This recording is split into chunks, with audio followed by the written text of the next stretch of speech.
حضرت ابو ہریرہ رضی اللہ تعالیٰ عنہ سے مروی ہے کہ حضور صلی اللہ تعالیٰ علیہ وسلم کے پاس ایک انسان آیا، آ کر کہنے لگا، یا رسول اللہ صلی اللہ تعالیٰ علیہ وسلم، میں نے روزے کی حالت میں اپنی بیوی کے ساتھ ہم بستری کر لی۔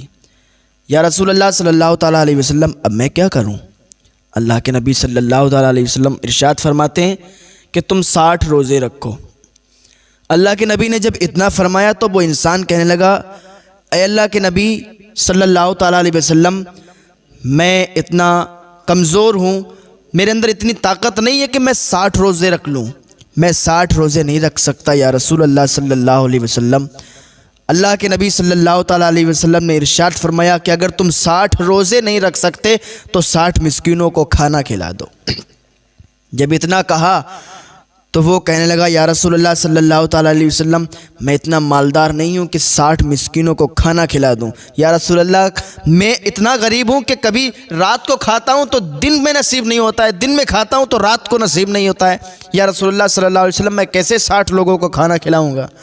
اللہ کے نبی ارشاد فرماتے ہیں، ٹھیک ہے، تم 60 مسکینوں کو اگر کھانا نہیں کھلا سکتے ہو تو ایک غلام آزاد کر دو۔ وہ کہتا ہے، یا رسول اللہ صلی اللہ تعالیٰ علیہ وسلم، میں کہاں سے غلام لاؤں؟ میں کہاں سے غلام آزاد کر دوں؟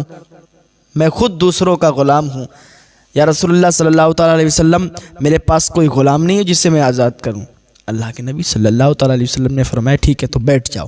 تھوڑی دیر وہ بیٹھا رہا، اتنے میں حضور صلی اللہ تعالیٰ علیہ وسلم کی بارگاہ میں ایک کھجوروں کا ٹوکرا آیا، ایک صحابی کھجور لائے اور حضور کی بارگاہ میں پیش کی۔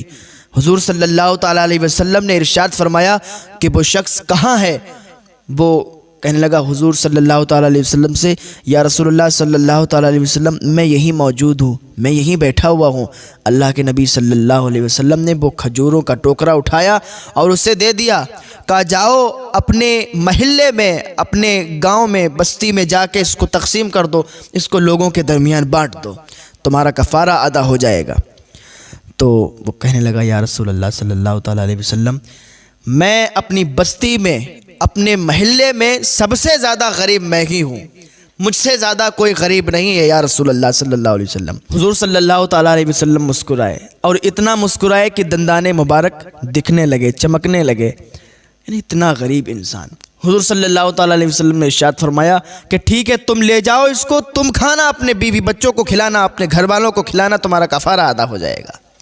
دیکھیں حضور صلی اللہ تعالیٰ علیہ وسلم کی شفقتیں دیکھیں اور کرم دیکھیں حضور کا، کہ حضور غریبوں کے ساتھ کیسے پیش آتے ہیں۔ رمضان شریف کا مہینہ ہے، یہ ہمیں صبر سکھاتا ہے، اور اس مہینے میں آپ کو صبر سے کام لینا چاہیے۔ اس مہینے میں جو روزہ رکھتا ہے تو اس کو پتہ چلتا ہے کہ یار جو غریب انسان ہوتے ہیں نا، تو انہیں کیسا محسوس ہوتا ہے، جب وہ بھوک لگی ہوتی ہے انہیں، تو بھوک کی حالت میں انہیں کیسا لگتا ہے، کیسا محسوس ہوتا ہے۔ تو وہ اپنے اندر آپ فیلنگ لائیں۔ اگر آپ روزہ رکھتے ہیں اور وہ عصر کا ٹائم جب آتا ہے، مغرب سے تھوڑا پہلے کا ٹائم، تو اس ٹائم معلوم چلتا ہے کہ یار ہاں، اس ٹائم آپ تصور کریں، اس ٹائم سوچیں کہ جو غریب لوگ ہوتے ہیں، جو بھوکے رہتے ہیں، تو ان کی بھوک کا اندازہ لگایا کریں۔ ہاں، ان کی بھوک کا عالم کیا ہوگا۔ یار ہم تو آج یہ مہینہ ہمیں نصیب ہوا، یہ پاک مہینہ ہمیں نصیب ہوا، اس مہینے میں ہم لوگ روزے رکھتے ہیں، تو اس مہینے میں زیادہ سے زیادہ آپ غریبوں کو تقسیم کریں، غریبوں کی مدد کریں اور غریبوں کا سہارا بنیں، کیونکہ اگر آپ غریبوں کا سہارا بنیں گے، آپ غریبوں میں خرچ کریں گے، تو اللہ تعالیٰ آپ کے مال میں برکت عطا فرمائے گا، اور آپ کے کام میں برکت عطا فرمائے گا، آپ کی دولت میں برکت عطا فرمائے گا۔ آپ اللہ پر خرچ کریں گے، اللہ آپ کو اتنا ہی نوازے گا۔ تو یہ رمضان شریف کا پاک مہینہ ہے، اس کے فیوز و برکات سے آپ لوگ مالا مال ہوتے رہیں۔ اس مہینے میں، اس پاک مہینے میں اگر آپ کے دروازے پر کوئی آ جائے تو اس کو خالی ہاتھ واپس نہ کریں، اس کو خالی ہاتھ نہ لوٹائیں، کیونکہ رمضان شریف میں اگر کوئی ایک نیکی بھی کرتا ہے نا، اس کو 70 گنا ثواب ملتا ہے۔